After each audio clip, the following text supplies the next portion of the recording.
안녕하세요. 저는 직장 생활하고 있는 30대 여성입니다.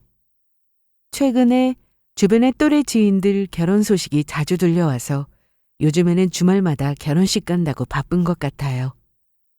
이맘때가 저희 또래 여자들 가장 생각이 많은 시기인 것 같습니다. 저도 크게 예외는 아니었습니다. 부모님 두 분께서 워낙 사이가 좋은 편이셨고 어릴 적부터 그런 부모님 다정하게 잘 지내시는 모습 봐오면서 나도 좋은 사람 생기면 저렇게 우리 엄마 아빠처럼 사이좋게 서로 의지하면서 잘 살고 싶다고 자연스럽게 그렇게 생각했던 것 같아요. 물론 결혼해서 시댁 스트레스며 남편 스트레스며 결혼 전으로 돌아가고 싶다고 후회가 막심했던 지인들도 있었지만 좋은 사람 깐깐하게 골라 마음 맞춰 살게 되면 그래도 괜찮지 않을까. 막연히 그렇게 생각하기도 했고요. 저 역시 30대에 들어서면서 이제는 정말로 결혼을 염두에 두고 좋은 배우자를 만나야겠다는 생각을 많이 했고 주변에서도 그런 제 생각을 모르지 않았기에 좋은 사람 소개시켜 주겠다는 지인들 제안도 제법 많은 편이었습니다. 그렇게 지인들 통한 소개 자리나 부모님 인맥을 통한 선자리 등 사람 소개를 적게 받지는 않았던 것 같아요. 소개받아 몇 번 나가보니 생각보다 첫눈에 마음에 쏙 드는 사람 찾는 게 정말 보통 일이 아니라는 생각이 들더라고요. 그렇게 소개에 대한 기대치가 많이 낮아졌을 때 만나게 된 게 바로 예비 남편이었어요. 예비 남편은 첫 만남에서부터 매너 있고 제게 깍듯한 모습을 보였고 조건도 나쁘지 않았습니다. 제 회사 입사 동기 대학 동창이었던 그 사람은 시끄럽게 나서는 성격은 아니었지만 제법 말솜씨도 좋은 편이어서 어떻게 시간이 지났는지도 모를 정도로 즐겁게 시간을 보내고 왔습니다. 보통 소개로 사람 만나서 몇 분 안에 이 사람과 대화가 통할지 그렇지 않을지 대략적인 감은 오게 되거든요. 예비 남편과 처음 만난 자리에서는 그런 어색한 기분을 조금도 느끼지 못했던 것 같아요. 가뜩이나 소개로 만나는 사람들에 대한 기대치가 뚝 떨어져 있는 차에 생각지도 못하게 즐거운 시간을 보내게 되니 저도 모르게 쉽게 호감이 생겨나게 되었습니다. 그 사람도 저도 30이 넘어 소개를 통해 만나 결혼 정년기에 접어든 사람들이었기 때문에 처음부터 결혼을 전제로 하고 시작하게 된 만남이었어요. 한 법인에서 회계사로 일하고 있는 예비 남편은 머리도 좋은 편이었고 학벌이나 직업 또한 어디 가서 빠지지 않을 수준이었죠. 대기업에 입사해 근무하고 있던 저와 연봉도 비슷한 편이었습니다. 사람만 보고 다른 것 아무것도 따지지 않고 결혼할 수 있다면 좋겠지만 사실 현실이 그렇지는 못하잖아요. 마음이 잘 통하는 상대라 하더라도 서로 가진 배경에 차이가 많이 나면 자연스럽게 갈등이 생길 수밖에 없고 그러다 보면 싸움도 잦아지는 거고 다른 평범한 사람들 생각하듯이 저도 최대한 저와 비슷한 사람 만나서 결혼을 하고 싶었어요. 예비 남편은 제가 소개를 통해 만난 사람 중에서 가장 대화도 잘 통했지만 그런 외적인 조건 또한 가장 어울리는 사람이라고 생각했습니다. 처음부터 제게 호감을 가지고 시작했던 예비 남편은 저희 만나는 동안 내내 다정하고 한결같이 상냥했고요. 자기가 호감 있는 그대로 솔직하게 애정 표현도 잘하는 편이고 저를 수정하게 여기고 있다는 걸 항상 실감할 수 있도록 시종일관 다정한 태도를 잃지 않은 사람이었습니다. 제가 결혼하기 위한 배우자로 바랐던 가장 큰 부분이 바로 그런 것들이었어요. 물론 먹고 사는 문제도 중요하겠지만 결국에는 서로 아껴주고 보듬어줄 수 있는 사람 만나서 하는 게 결혼이라고 생각했으니까요. 아무리 잘난 남자 만나봤자 부인 알기를 우습게 알고 무시하는 사람하고 살면 억만금을 갖다 줘도 그게 다 무슨 소용인가 하는 생각은 늘 하고 있었거든요. 그런 의미에서 예비 남편은 제게 딱 들어맞는 남편감이라고 생각했어요. 결혼 이야기는 만난 지 얼마 되지 않았을 때부터 꾸준히 나왔습니다. 애초에 좋은 사람 만나 결혼하고 싶어 소개받은 자리를 통해 만난 사람들이었고, 저도 그렇지만 예비 남편도 어느 정도 결혼할 만한 경제적인 준비도 되어 있는 상황이었어요. 취업하고 10여 년 가까이 대기업 다니면서 저 나름대로는 돈 허투루 쓰지 않고 꼬박꼬박 적금 부어 모은 돈이 적지 않았습니다. 물론 요새 워낙 집값이니 물가가 높은 편이라 욕심껏 다 하려고 들면 돈이야 한도 끝도 없이 필요한 거겠지만, 그래도 주변 지인들 평균적으로 결혼해서 신혼살림 드리는 것들 생각해보면 그 정도 어렵지 않게 자력으로 마련할 수 있을 정도의 자금은 모아둔 상태였습니다. 들어보니 예비 남편 쪽도 저와 상황이 비슷한 것 같더라고요. 물론 아무래도 남자니까 군대도 다녀오고 일한 기간은 저보다 짧긴 했지만 그럭저럭 허튼데 돈 쓰지 않고 알뜰하게 모아온 돈이 적지 않은 편이었습니다. 저도 그렇지만 예비 남편도 회사 연봉이 얼마나 되는지, 평소 생활비는 얼마나 쓰는지 그 정도 정보는 공유를 하고 있었거든요. 사실 예비 남편 쪽에서 이렇게 결혼자금 넉넉하게 모아놓은 것이 흡족했던 숨겨진 이유는 또 하나가 있었습니다. 월급 받아서 생활비로 들어가는 돈 이외의 대부분은 다 그동안 적금으로 넣어두었더라고요. 그 말이 무슨 뜻이겠습니까? 적어도 번 돈으로 자기 본가 부모님들 도와드려야 할 정도로 집안 상황이 나쁘지는 않다는 뜻이기도 했어요. 요즘에는 결혼할 때 각자 부모님들 노후 문제도 무시할 수 없는 부분이잖아요. 저희 부모님 같은 경우에는 노후 준비가 다 되어 있으셨거든요. 이렇게 말하면 속물적이라고 생각하실지 모르겠지만 저희 쪽에서 부모님 노후 준비가 다 되어 있다 보니 이왕이면 상대방 쪽 부모님들도 노후 문제 때문에 걱정할 일이 없었으면 하는 생각이 솔직히 들더라고요. 적어도 경제적인 부분에 있어서는 부모님 때문에 그런 걱정할 일이 없겠구나 생각하니 마음이 놓였던 거죠. 저희 집 분위기는 자식 대학 공부까지 맞춰줬으면 그 후에 밥벌이나 자기 인생 개척하는 건 다 큰 성인된 자식 몫이라고 부모님들께서 그렇게 생각하시는 편입니다. 물론 부모님 두 분께서 자식인 저를 사랑으로 낳아 길러주시기는 했으나 그런 부분에 대해서 다소 쿨한 편이세요. 제가 결혼할 사람 생겼다고 하는 말에도 크게 터치하지 않으셨습니다. 그런 부모님 성향을 진작부터 잘 알고 있었기 때문에 저도 저희 부모님 쪽은 크게 걱정하는 부분이 없었어요.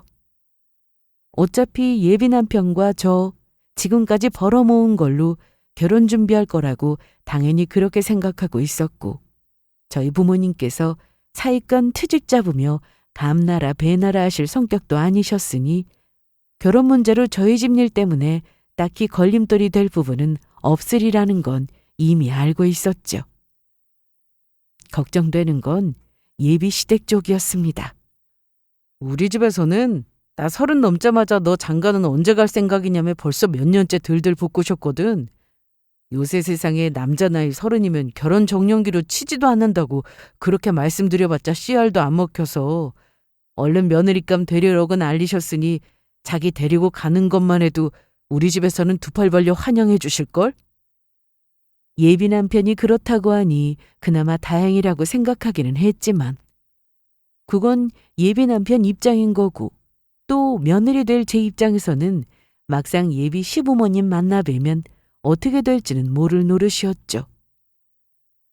제가 이렇게 예비 시부모님 아직 처음으로 만나 뵙기도 전에 다소 불안한 마음을 가지고 있었던 건 예비 남편과 저희 집 분위기에 조금 차이가 있었다고 생각했기 때문이었습니다. 미리 말씀드렸다시피 저희 부모님께서는 자식들에 대해서 다소 방목형이신 편이시거든요.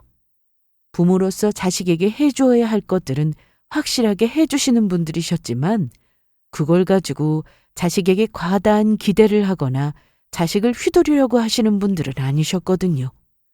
다소 무심해 보일 정도로 자식들 하는 일을 스스로 선택하고 스스로 책임지도록 하셨던 분들이셨기 때문에 저희 자매는 둘 다 독립심이 강한 편이기도 해요. 반면 예비 남편의 가족들은 좋게 말하면 가족 간의 관계가 저희 집보다는 끈끈한 편이었고, 제가 느낀 대로 말하자면 다소 외아들에 대한 자부심이나 기대감이 커 보이셨습니다. 저도 그게 아주 근거 없는 건 아니라고 생각했어요. 그래도 회계사면 아들 직업으로 내세우기에 제법 괜찮은 직업이기도 하고, 좋은 학교 나와서 고연봉 벌고 있는 아들이 자랑스러우셨겠죠. 하지만 그건 그거고, 며느리들 입장에서는 그렇게 아들에 대한 자부심이 너무 강한 시부모님은 조금 어렵게 느껴지는 건 사실이니까요. 예비 남편이 데이트하는 도중에 예비 시어머니로부터 걸려온 전화 받는 일이 종종 있었는데, 그때마다 수화기 너머로 전해지는 목소리에 우리 아들 간드러지는 꿀 떨어지는 목소리가 들리는 걸 보고 혹시나 내 예비 시어머니 되실 분도 극성 아들맘은 아닐까, 그런 걱정을 좀 하기는 했습니다. 정작 당사자인 예비 남편은 그렇게 하루에도 몇 번씩 걸려오는 예비 시어머니 전화 받는 게 다소 귀찮아 보이기는 했지만요. 저한테 그런 모습 보이는 게 조금 민망해 보이기도 했고요. 내가 어릴 적에 자전거 타다가 가벼운 접촉사고가 나서 몇 달 입원을 한 적이 있었거든. 그다음부터는 하루에도 몇 번씩 전화하셔서 차 조심해라, 사람 조심해라 그러시는데 아직도 엄마 눈에는 내가 열 몇 살 어린애로 보이시나 봐. 그래, 뭐 부모님 입장에서는 당연히 걱정이 되시겠지.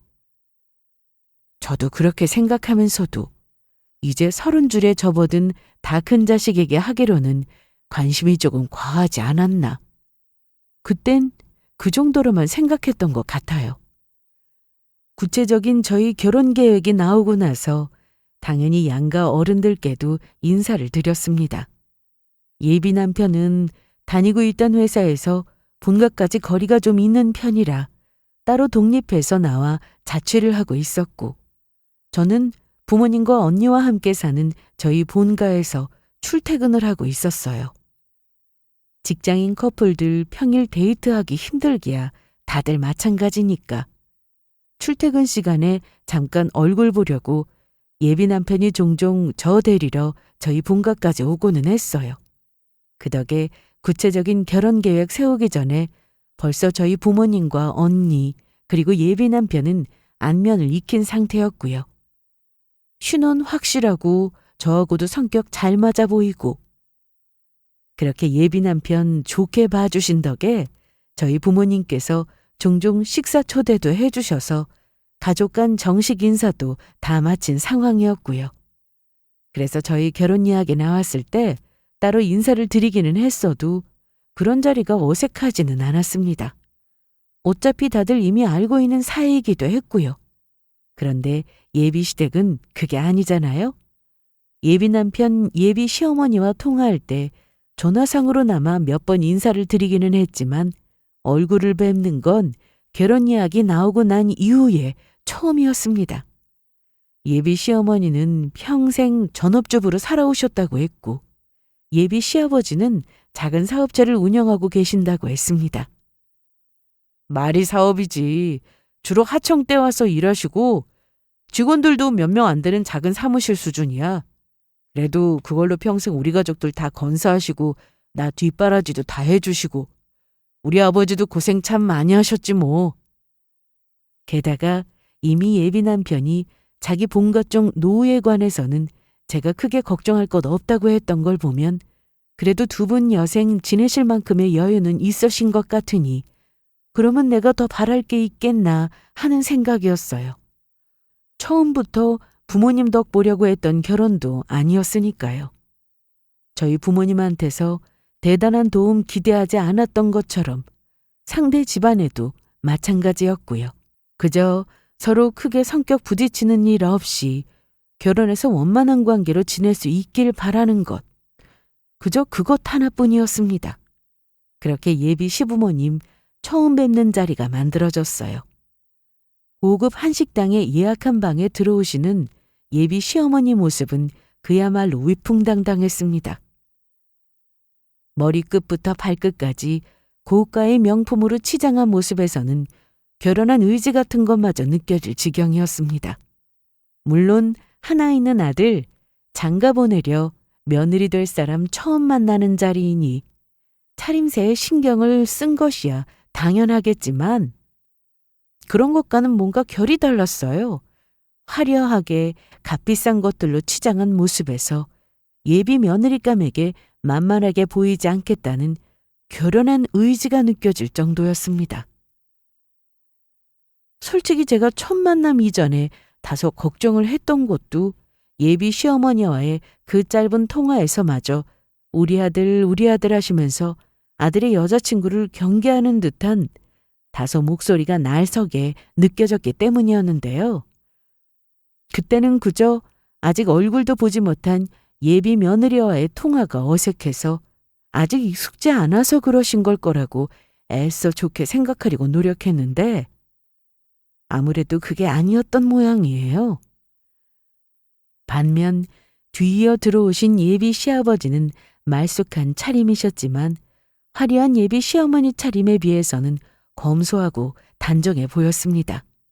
아무래도 저런 과시하기 좋아하는 성향은 전체적인 집안 가풍이라기보다는 예비 시어머니 개인 취향인 듯 보였습니다. 예비 시부모님 첫 만남에 대한 감상평을 하자면 솔직히 많이 불편했습니다. 만만치 않겠다고 생각한 첫인상답게 예비 시어머니는 시종일관 예비 며느리인 저를 평가하는 듯한 고압적인 시선을 애써 감추지도 않으셨습니다. 그런 예비 시어머니 무례한 태도나 언사에 제 옆에 앉아있던 예비 남편과 맞은편의 예비 시아버지가 오히려 곤란해 보일 지경이었어요. 우리에 통해서 결혼 자금은 둘이서 마련한다는 얘기는 듣기는 했는데 그래도 아가씨 혼자서 그게 가능하겠어? 들어보니 그냥 평범하게 직장 생활하는 것 같던데? 시작부터 제 능력을 폄하하는 발언이었습니다. 네, 저도 월급쟁이 맞아요. 그래도 나름 대기업에서 제 나이에 비해 고액 연봉 받고 있는데 회계사인 당신 아드님에 비해 한참 조건 떨어진다는 듯한 태도에 기분이 확 상했습니다. 연봉으로 치면 저나 예비 남편이나 거기서 거기였어요. 거기다 결혼 자금으로 모아둔 돈은 제 쪽이 더 많았죠. 당신 아드님 잘나고 귀한 건 못지않게 저도 어디 내놓기 남부끄럽지 않을 정도로 갖추고 살았다고 자부했는데 기분 상하지 않기가 어려웠어요. 하지만 예비 시어머니 도를 넘어선 발언은 이게 다가 아니었습니다. 집안 어르신들 혼수 준비까지 다 하려면 아무래도 부모님 도움을 좀 받는 게 나을 텐데? 저희 능력이 허락하는 수준 안에서 신혼살림을 꾸려보고 싶다는 의사를 전하자 대뜸 이렇게 말하는 예비 시어머니였어요. 당연하게 제가 시집갈 때 거액의 혼수와 예단을 준비해 올 거라는 것을 확신하는 듯한 태도였어요. 솔직히 그것부터가 당황스러웠습니다. 우선 첫 만남에 대놓고 당신 쪽 요구사항을 저렇게 당당하게 말씀하시는 것도 당황스러웠고 금전적인 요구를 하는 것에 전혀 거리낌 없는 태도가 마치 저한테 당연한 빚이라도 받아내는 일수업자 같았습니다. 거기다 예단이나 혼수 관련한 문제는 예비 남편과 이야기가 정리된 상황이었습니다. 저희 또래에 비해서는 그래도 넉넉하게 결혼자금 준비가 되어 있다고는 해도 양가 어르신들에게 손 벌리지 않고 저희 힘으로 결혼 준비를 하기로 합의를 한 이상 그 외의 지출에 대해서는 최소화하기로 합의를 했거든요. 물론 양가 부모님과 형제 좋은 옷 해드리는 것 정도야 당연히 해야겠지만 일가 친척까지 예단이나 혼수를 준비하거나 그런 건 생략하기로 했습니다. 뭐 그런 것들 다 챙기는 집안도 있겠지만 솔직히 제 입장에서는 그것도 너무 과한 허례허식으로 느껴지기도 했거든요. 예비 남편 역시 이런 제 제안에 곧장 수긍했고요. 그런데 예비 시어머니 처음 보는 자리에서부터 대뜸 예비 남편 친척들의 당신 친정 식구들까지 예단 혼수 목록이 주르르 튀어나오기 시작하자 당황할 수밖에 없었죠. 그건 예비 남편도 마찬가지였는지 당황해 제 눈치를 보며 황급히 제 모친 입을 막으려 드는 예비 남편이었습니다. 엄마, 그건 제가 따로 말씀 다 드렸잖아요. 저희는 최대한 간소하게 결혼할 생각이라고. 어머, 얘는 지금 무슨 소리를 하고 있는 거야? 우리 집안에 자식이라고 너 하나밖에 더 있어? 아들 하나 있는 거 장가 보내면서 집안 어르신들한테 그 정도 대접도 안 해드리면 너 뒤에서 말 나와. 얘들이 아직 어려서 그런지 이렇게 세상 물정을 몰라서야 원. 그렇게 또 한참을 일장연설을 하시는데 그만 머릿속이 아득해졌습니다. 그렇다고 해서 그 많은 친척들에게 결혼 답례를 해드리는 수준도 아니었어요. 그래도 우리 부부 면이 있는데 하나마나 한 거 해서 되겠어? 예비 시어머니 입에서 나온 브랜드들은 최소 준 명품에 저도 듣도 보도 못한 고가의 브랜드들 천지였습니다. 그걸 한두 사람도 아니고 일가 친척들 몫까지 다 준비하려면 예단만 해도 수억은 우습게 들겠다는 생각이 퍼뜩 들었습니다. 친척들 예단으로 요구한 게 그 수준인데 당신 몫으로 요구한 혼수는 또 어떻겠어요? 명품백부터 시작해서 명품 맞춤 정장에 명품 구두까지 쫙 빼는 건 기본에다 저는 이불 세트가 돈 1,000만 원에 육박할 정도로 고가의 제품이 있는지도 그날 처음 알았습니다. 한마디로 아들 결혼시키면서 며느리 통에 뽕이란 뽕은 다 뽑자 작정하고 나온 사람 같았어요. 곁에서 그 소리 듣고 있던 예비 시아버지나 예비 남편이나 예비 시어머니 하는 행동에 당황하고 창피스럽기는 했는지 얼굴이 불그락 푸르락 달아오르면서 민망한 기색이 역력했습니다. 그럼에도 불구하고 시원하게 예비 시어머니 말 한마디를 끊어내지도 못하더라고요. 아니, 참 이 사람이 그런 얘기는 차근차근 알아가고 난 후에 천천히 해도. 이 사람이 지금 무슨 소리 하고 있어? 준비할 게 얼마나 많은데 지금부터 시작해도 이거 다 마련할 생각하면 촉박하다고. 그렇게 예비 시아버지가 한번 끊어보려고 해도 예비 시어머니 기세에 번번이 막히기 일쑤였죠. 평소 집안에서 예비 시어머니가 두 남자 위에 얼마나 폭군처럼 군림하며 살았을지가 두 눈에 선이 그려졌습니다. 그날 고급 한정식 집에 제가 평소에 좋아하던 음식들도 많이 나왔는데 음식 맛은 하나도 기억이 안 나요. 그 자리 파하고 나서 그만 기가 쏙 빨려서 탈진할 지경이었습니다. 이거 내가 잘못 걸려도 단단히 잘못 걸렸구나. 낭패라는 생각이 들었죠. 어차피 비슷한 조건에서 만난 사람들이 각자 집안 덕 보지 않고 하려는 결혼이었으니 어지간한 일이 아니고서야 양가 어른들 때문에 골치 아플 일이 있겠나 싶었는데 아주 제대로 된 복병이 기다리고 있었던 거죠. 옆에서는 그렇게 지쳐서 곤죽이 된 제 눈치를 보며 예비 남편이 안절부절 못하고 있었습니다. 자기도 듣는 귀가 있고 눈치라는 게 있는데 자기 모친이 자기 결혼에 그다지 도움될 만한 인사가 아니라는 거 잘 알고 있었겠죠. 그 전에 제가 부모님께 미리 인사 한번 드려야 하는 거 아니냐고 할 때마다 이런저런 핑계를 대가며 미루던 예비 남편이었는데 자기도 제가 자기 모친 만나고 나면 결혼 안 할까 싶어서 일부러 그런 게 아닐까 하는 의심마저 들 지경이었습니다. 저도 모르게 도끼 눈을 두고 예비 남편을 쳐다봤어요. 자기, 이게 다 어떻게 된 일이야? 내가 분명히 엄마한테 말씀을 드렸는데 또 저러시네. 근데 자기야, 진짜로 걱정 안 해도 돼. 어차피 우리 본가 신혼집에서도 멀고 우리 둘 다 일하느라 바쁜데 1년에 우리 엄마랑 몇 번이나 만나겠어? 지금 그게 중요해? 당장 혼수니 예단이니 내 쪽에서는 생각하지도 않았던 걸 저렇게 당연하게 요구하시는데? 거기다 그 목록들은 다 뭐야? 그거 준비하다가 나 허리 휠 일 있어? 나 그렇게는 결혼 못해. 단호한 제 태도에 예비 남편도 펄쩍 뛰었습니다. 당연하지. 우리 힘으로 결혼 준비하면서 우리 신혼살림 준비하는 것만 해도 빠듯한데. 걱정하지 마. 내가 다시 확실하게 따로 말씀드릴게. 몰라. 머리 아파 죽겠어 진짜.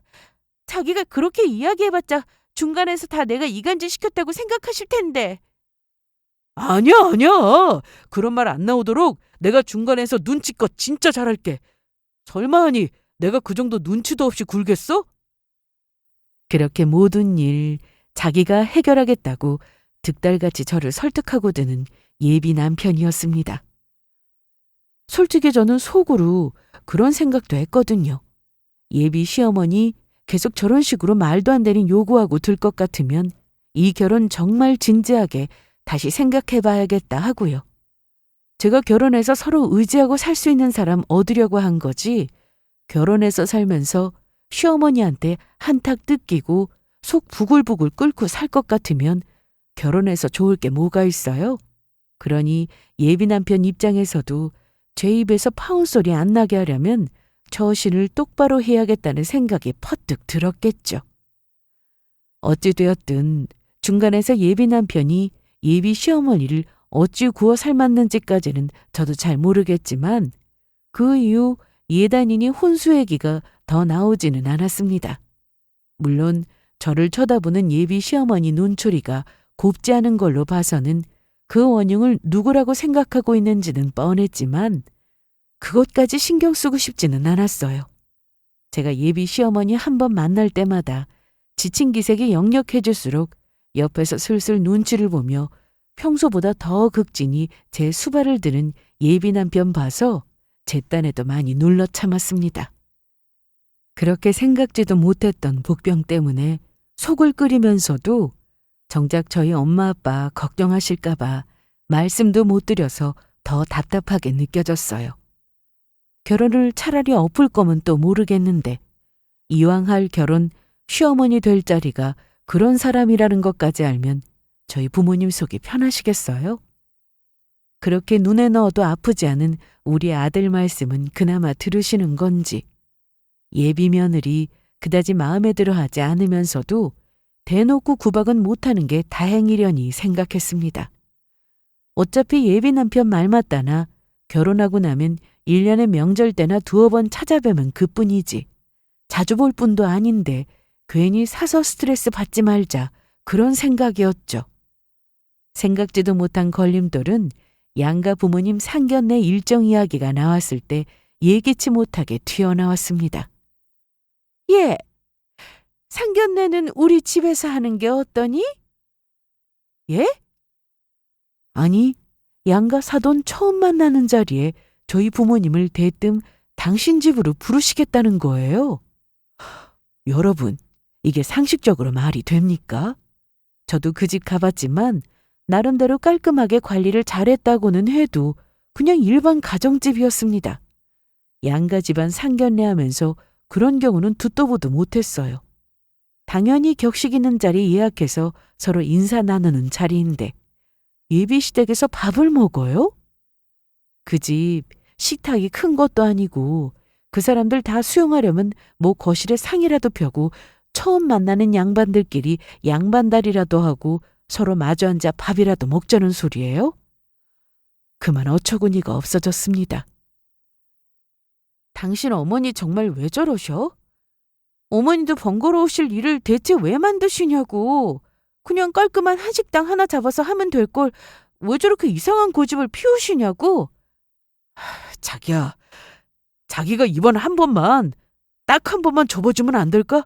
우리 엄마 딴에는 하나 있는 자식 결혼시키는데 자기 뜻대로 하지 못한 게 많아서 여러모로 서운한 게 많으셨나 봐. 아니, 아들 며느리네 왜 결혼하는데 뭐 하나 보태주지도 않을 거면서 말 같지도 않은 요구해놓고는 그거 안 들어준다고 저렇게 똥꼬집을 피워요? 사람이 나이 먹고 창피한 줄도 모르는지 여전히 표정이 확 일그러진 제게 예비 남편이 거의 빌다시피 하더군요. 사실 저번에 혼수 문제로 엄마한테 쓸데없는 소리 하지 말라고 서운할 만한 말도 많이 했거든. 결혼 준비하면서 나한테 서운한 게 쌓여서 더 저렇게 고집을 피우시는 것 같은데 이번 한 번은 우리 엄마 마음 풀어드리자. 어? 이번 한 번만 장인 장모님께서 배려해 주시면 내가 우리 집 문제로 신경 쓸 일 더는 안 만들게. 그냥 결혼 전에 한 번 굽혀주고 결혼 후에는 우리 살고 싶은 대로 살면 그게 더 이득이잖아. 내가 이 다음부터는 무조건 자기 편만 들게. 어? 제 묻힌 말도 안 되는 고집 한 번을 못 꺾어서 제 앞에서 사정사정하고 있는 모습을 보니 과연 저 사람이 결혼 후에 시모와 저 사이에서 중간자적 역할을 잘 해낼 수 있을지 의심스런 마음이 들었지만 저도 그때는 결혼 준비하느라 다른 신경 쓸 게 너무 많은데 여기까지 기싸움을 하자니 너무 지치고 질리더라고요. 그렇게 결국 한 수 접어주게 되었습니다. 그러면서도 저희 부모님한테 그 얘기를 꺼내자니 저도 참 민망하더라고요. 이제 곧 가족들 사이인데 딱딱한 자리 아니라 어머니께서 손수 직접 대접해드리고 싶으셨나 봐. 사부인께서 음식 준비하시느라 여간 고생이 아니실 텐데. 어찌어찌 말을 지어내 저희 부모님 허락을 받아내기는 했지만 시작부터 우리 부모님까지 지고 들어가게 하는 것 같아 속으로는 죄송스러운 마음이었습니다. 그런 만큼 그 이후로 또 예비 시어머니가 걸고 넘어지거나 예비 남편이 중간에서 역할 똑바로 못하면 그때는 저도 더 참고 넘어가지 않고 가만두지 않으리라 마음먹었죠. 그렇게 대망의 상견례 당일이 되었습니다. 자기도 저희 부모님한테 예의가 아니라는 걸 모르지는 않았는지 예비 남편이 제 눈치 살살 봐가며 저희 부모님과 함께 예비실에 들어섰는데 들어설 때부터 분위기가 싸했습니다. 당연히 손님이 왔으면 손님 맞이를 해야 할 이 집안 주인이 보이지 않았어요. 당황한 예비 남편이 황급히 제 모친을 불렀습니다. 엄마! 나와보세요! 장인어른 장모님 오셨어요! 사실 저는 그 상황부터가 어처구니가 없었습니다. 그렇게 자기가 고집을 피워서 사돈 되실 분들 집까지 불렀으면 적어도 손님 대접은 제대로 해야 하는 게 예의 아닙니까? 그런데 예비 남편 상화에 미적미적 뒤늦게 나타난 예비 시어머니 표정은 무슨 자기 집에 들어온 불청객이라도 대하는 듯한 태도였습니다. 옆에서 안절부절 못하고 제 눈치만 보는 예비 남편은 자기 모친한테는 뭐라고 한마디도 못하면서 그저 제가 화 참아주기만 역력한 기색이었습니다. 저한테 그러는 것까지는 그래요. 많이 봐줘서 그렇다고 칩시다. 그런데 여기 저만 있습니까? 무려 저희 부모님이 오신 자리잖아요. 게다가 집안 초대를 받아서 왔는데 예비 시아버지는 보이지도 않고 예비 시어머니만 저렇게 설렁설렁 사람 불러올리는 태도마저 못마땅했습니다. 아버님은 어디 계셔? 실은 아버지 회사에 너무 급한 계약이 있어서 도저히 시간을 맞추기가 어려워서 아버지께서 조금 늦는다고 연락하셨어. 회사에 얼마나 대단한 급한 일이 생겼는지는 모르겠지만 시모될 사람이라는 여자는 사돈내외를 꿔다 놓은 보리자루만도 못한 취급을 하고 있고 시부될 사람이라는 양반은 명색이 상견례인데 제 시간에도 나타나지 않고 자리를 비운 상황이었어요. 이딴 식으로 사람 대접할 줄 알았더라면 제가 미쳤다고 예비시모 자기 집에서 상견례 치르자는 똥꼬집을 받아줬겠습니까? 하지만 예비시모의 무례함은 여기에서 끝나지 않았습니다. 저희 어디 앉으면 돼요? 설마 저기는 아니죠? 나도 아니고 내 부모한테 이딴 식으로 구는데 저도 말이 더는 곱게 나오지 않았습니다. 제가 손가락으로 가리킨 곳은 그 집 거실 구석에 놓여있는 허름한 상이었습니다. 밑에는 대충 신문지 몇 장 덜렁 펼쳐놓고 수십 년은 썼을 듯한 낡은 상 하나가 펼쳐져 있었습니다. 너도 눈이 있으면 알 거 아니야? 앉아 밥이나 먹고 가시든지? 엄마! 당장이라도 폭발을 듯한 제 기세에 기겁을 한 예비 남편이 다급하게 제 모친 앞을 막았었지만 이미 상황은 극으로 치닫고 있었습니다. 이제 저희 부모님 표정에서도 불쾌함을 감출 수가 없었어요. 분명 사부인께서 먼저 요구하셔서 저희는 요구하신 것 따라 여기까지 온 건데 대체 저희 부부나 저희 아이한테 왜 이렇게 대하시는 건지 영문을 모르겠네요. 그 무식한 여자 하는 꼴에 비하면 우아하게도 저렇게 우아할 수가 있나 싶은 반응이었는데 그 말조차 고깝게 들렸는지 사람 깔보는 건방진 눈빛을 하고는 큰 소리를 치기 시작하는 예비 시모였습니다. 그럼 사람 대접 이 정도 하면 됐지. 어머니, 정말 해도 너무하시네요. 어머님 이러시려고 저희 부모님 여기까지 부르셨어요? 생판 남한테도 이런 식으로 대접하지는 않아요. 사돈될 사람을 초대해놓고 어떻게 거실에 덜렁 신문지 펴놓고 거기 주저앉아 밥 먹으라는 소리를 해요? 거기다 저 올라가 있는 저 반찬통은 저거 집에서 평소에 식구들끼리 드시던 반찬통 아니에요? 거기 그대로 들어있는 음식 조각이 내놓은 거 그거 이 집 잔반이나 처리하라는 소리지 그게 무슨 뜻이에요? 저희 부모님까지 불러놓고 사람 대접을 이런 식으로 하시면 안 되죠. 이게 지금 감히 누굴 가르치려고 들어? 너 내가 처음부터 마음에 안 들었어. 귀한 우리 아들 살살 꼬드겨서 별것도 아닌 게 회계사 낚아채서 결혼하게 됐으면 군말 없이 말이라도 잘 들을 일이지. 내 아들에 비하면 아무것도 아닌 게 콧대만 뻣뻣해서는 혼순이 예단이니 아무것도 없이 꽁으로 우리 집안에 시집 오려고 들 때부터 내가 알아봤다고. 이게 다 무슨 소리야? 너 그동안 이런 대접받고 있었던 거야? 그렇게 다들 감정이 날카로워질 만큼 날카로워진 속에서 예비 남편이라는 놈만 이러지도 저러지도 못하고 발을 동동 구르고 있었습니다. 저는 그놈이 더 꼴보기 싫었어요. 사실 그놈 아니면 저나 저희 부모님이나 이런 망할 집구석까지 기어들어와서 이런 꼴을 왜 당하고 있습니까? 이번 한 번만 굽혀주면 다시는 제 모친 때문에 저나 저희 부모님이나 신경 거슬 일 없게 하겠다고 그렇게 큰 소리 쳐놓고는 제 모친 저 망나니 짓 하고 있는 건 뻔히 보면서도 그걸 막아서지도 못하는 놈이었습니다. 그만 정이 뚝 떨어질 지경이었습니다. 내가 딸 자식 회계사한테 시집 보내면서도 혼순이 예단이니 입 싹 씻고 모른 척하는 집구석 꼴도 하도 기가 차서 좀 알아봤더니 쥐뿔 가진 것도 없는 거지들이더만. 우리 애한테는 뭐 자기 부모 노후 준비가 다 되어 있다느니 살살 꼬드긴 것 같은데 노후 준비는 무슨 직업도 뭣도 없이 벌써 집에서 논 지가 몇 년은 됐던데 감히 누굴 속여 먹으려고 들어? 너 회계사 남편 잡았다고 결혼만 하면 팔자 필 줄 알았어? 감히 누구 집 귀한 아들 기둥뿌리를 뽑으려고? 지금 무슨 정신 나간 소리를 하는 거예요? 나도 당신 아들 못지않게 벌고 모아놓은 돈이라면 당신 아들보다 훨씬 더 모았는데 그리고 뭐? 지금 우리 부모님 뒷조사라도 했다는 거야? 그래! 내가 아들 신세 다 망치게 생겼는데 그럼 안 하게 생겼어? 구정물 끼얹고 내쫓아도 성에 안 차는 판에 내가 밥이나만 내준 걸 감사하게 생각하라고. 니들 같은 것들한테 이만하면 대접 차고 넘치게 했으니 거기 구석에 앉아 밥이나 먹든지. 앞으로는 다시는 볼 일 없으니까. 이 무식하고 못 배워먹은 여자가 도대체 어디서 무슨 말을 들었는지 저랑 저희 부모님을 어디서 피죽도 못 얻어먹는 거지 취급을 하고 있는데 성질만 같아서는 그 여자 머리털을 한 올도 안 남겨놓고 죄다 뽑아버리고 싶은 심정이었습니다. 저희 아버지가 퇴직을 좀 일찍 하신 건 맞아요.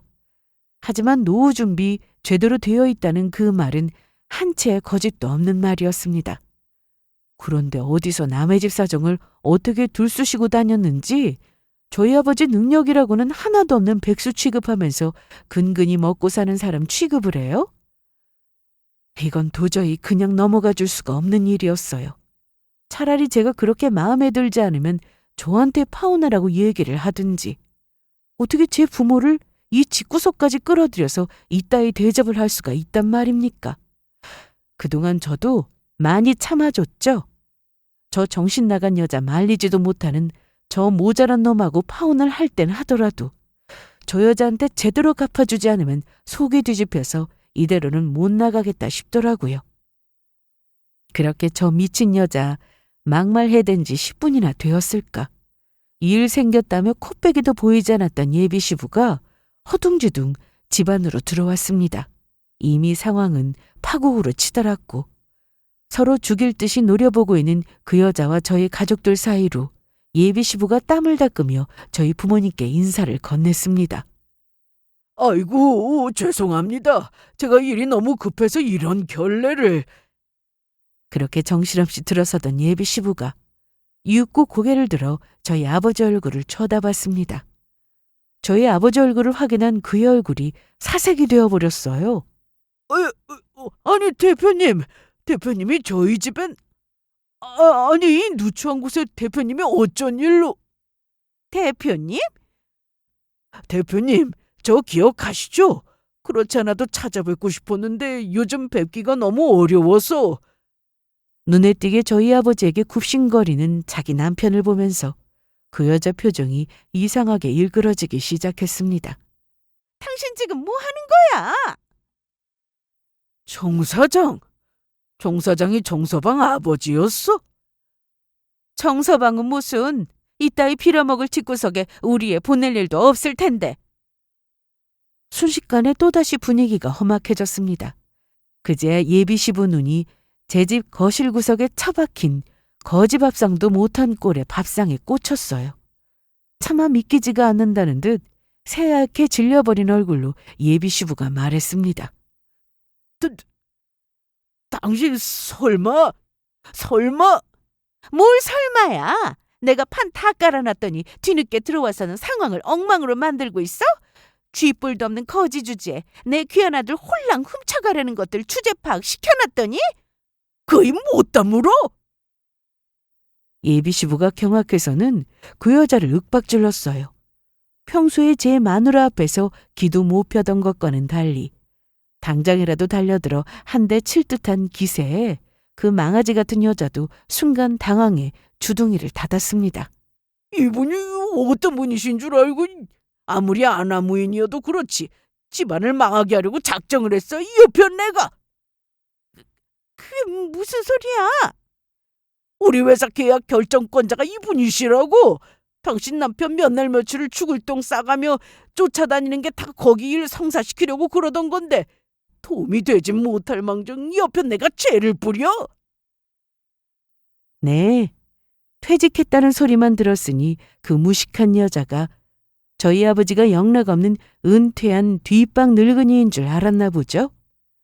저희 아버지는 오랫동안 작지만 내실있는 회사를 꾸려오신 분이셨습니다. 10년쯤 전에 저희 엄마 갑작스런 암 발병으로 엄마 병수발 직접 하시겠다며 대외적으로 사임을 하고 대표 자리 넘겨주긴 하셨지만 회사 대부분의 주식을 보유하고 여전히 실질적 결정권을 행사하고 계셨습니다. 어머니께서는 아버지 극진한 간호 끝에 완치를 하셨고요. 어머니 완치 이후로는 더 활발히 일하시던 아버지셨는데 개뿔 아는 것도 없는 무식한 여자 보기에야 대외적 직함 없으니 주제도 모르고 우습게 보고 이 미친 짓을 계획했던 겁니다. 그게 자기 남편, 나아가 자기 집안 망하게 만든 지름길인 줄도 모르고 말이죠. 예비 시부야 나름대로 저희 쪽 하청받아 오래 일을 했으니 아버지를 바로 알아본 거였죠. 하지만 이미 저 정신 나간 여자 손에 그나마 남아있던 기회야 뭐 다 물 건너간 셈이죠. 상황을 파악한 예비 시부가 곧장 저희 아버지 앞에 주저앉았습니다. 대표님, 제가 대신 사과드리겠습니다. 제 안사람이 정말 해서는 안 될 큰 결례를 저질렀습니다. 이러실 것 없습니다. 이제와 이런다고 상황이 바뀌겠습니까? 서로 바닥 다 본 마당에. 당신 당장 사과드리지 못해? 내가 뭘? 이 여자가 아직도 정신을 못 차리고 당신 때문에 우리 집 다 넘어가게 생겼어. 자기야, 내가 대신 사과할게. 어? 입 다물어 이 모자란 놈아. 우리 엄마 아빠 저 미친 여자한테 봉변당할 때는 주둥이 꽉 다물고 있더니 상황 바뀐 것 같으니까 이제야 태도가 변해? 너 같은 놈 때문에 여기까지 기어온 내 발등을 찍고 싶다 내가. 내가 살다 이렇게 천박한 집구석은 처음 본다. 내가 내 새끼를 이런 돈에 환장하고 무식한 여자한테 보낼 것 같아? 바라던 대로 결혼은 없던 일로 할 테니 두 번 다시 우리 딸 앞에 나타날 생각 마. 장모님 파혼이라뇨? 제발 노여움 푸시고. 누가 네놈 장모님이야?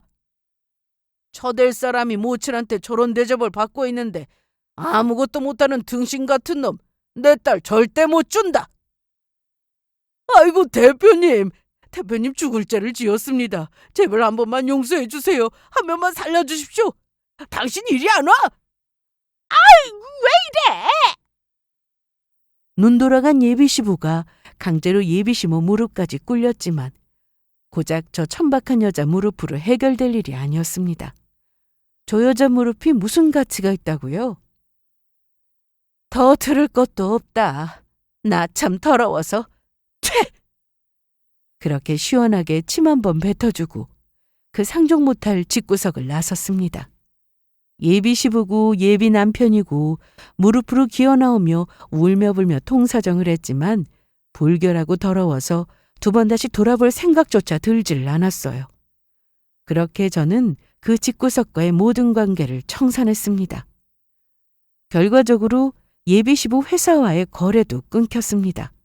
그래도 오랫동안 거래 잘해왔다는데 어쩌다 물량 실수를 해서 아버지 회사에서 새 거래처를 뚫을지 그간의 정을 생각해 예비시부 회사에 계약을 줄지 고민하고 있었다더군요. 아마 저 미친 여자가 저나 저희 부모님한테 저 따위 망발까지 버리지 않았더라면 기회가 있을 수도 있었을 겁니다. 내가 모르면 몰랐지. 세상에 거래틀 회사가 거기 하나뿐인 것도 아니고 내 새끼 취급 그따위로 한 여편네 내 손으로 배불려 주게 생겼어. 자식 일에 손대지 않으시려 노력하시는 저희 부모님 입장에서도 그날 일만큼은 도저히 그냥 넘어가 줄 수 있는 수준이 아니었나 봅니다. 와중에 어떻게 회사 살려보겠다고 새 식구가 기어와서 울며 읍소하는 꼴이 참 귀도 안 찼어요. 특히나 그 미친 짓을 한 그 여자까지 눈물을 쥐어짜고 있는 꼴을 보니 그만 역겨워 구역질이 날 지경이었습니다. 아이고, 저희 좀 살려주세요. 빌라고 하시면 제가 사흘 밤낮이라도 물 한 방울 입에 안 대고 빌고 또 빌 테니 무식한 여자가 아는 게 없어 그랬다 여겨주시고 제발 한 번만 봐주시면. 우리 엄마 아빠한테 댁 먹다 남은 찌꺼기 음식 던져줄 때는 언제고 참 낯짝도 두껍네. 그렇게 미안하면 댁도 쓰레기 음식이나 배 터지게 먹어보든가. 그렇게 온 동네 사람 다 보는 앞에서 일부러 음식물 쓰레기 세례까지 퍼부어 그것들을 쫓아버렸습니다. 남의 소중한 부모님까지 욕보여놓고 고작 눈물 좀 짠다고 상황 모면할 수 있을 줄 알았나 보죠? 꼴에 창피한 건 알아서 음식물 쓰레기 악취 풀풀 풍기며 주변 사람들이 코를 쥐고 양쪽으로 갈라진 틈새로 헐레벌떡 도망치는 그 여자 뒷모습을 시원하게 비웃어 주었습니다. 크고 작게 자잘하게 들어갔던 결혼자금까지 그쪽에 청구해서 싹 다 받아냈습니다. 파혼 사유야 명백하게 그쪽에 있으니 소송을 걸어도 됐겠지만 혹시나 계약 다시 생각해 줄까 싶어 그쪽에서 먼저 굽히고 들어온 통에 일이 쉽게 해결되었습니다. 물론 저야 당연히 받을 것 받은 거니 그걸로 회사 사정을 봐주니 많이 하는 일이 없었어요. 그걸 마지막으로 정말 지긋지긋한 집구석과는 끝이었습니다. 듣자 하니 저희 아버지 회사 쪽과 거래 틀어지고 악재가 겹쳤는지 그거 해결하겠다고 그나마 가진 노후 자금인 집까지 처분했다고 들었습니다. 이제 모자란 놈은 상종 못할 멍청하고 못돼 처먹은 어미에 부모 노후까지 책임지게 생겼네요. 그런 집구석에 시집가겠다는 여자가 과연 있을지 모르겠습니다. 이제는 저하고 아무 상관도 없는 일이지만요. 제 사연은 여기까지입니다. 들어주셔서 감사합니다.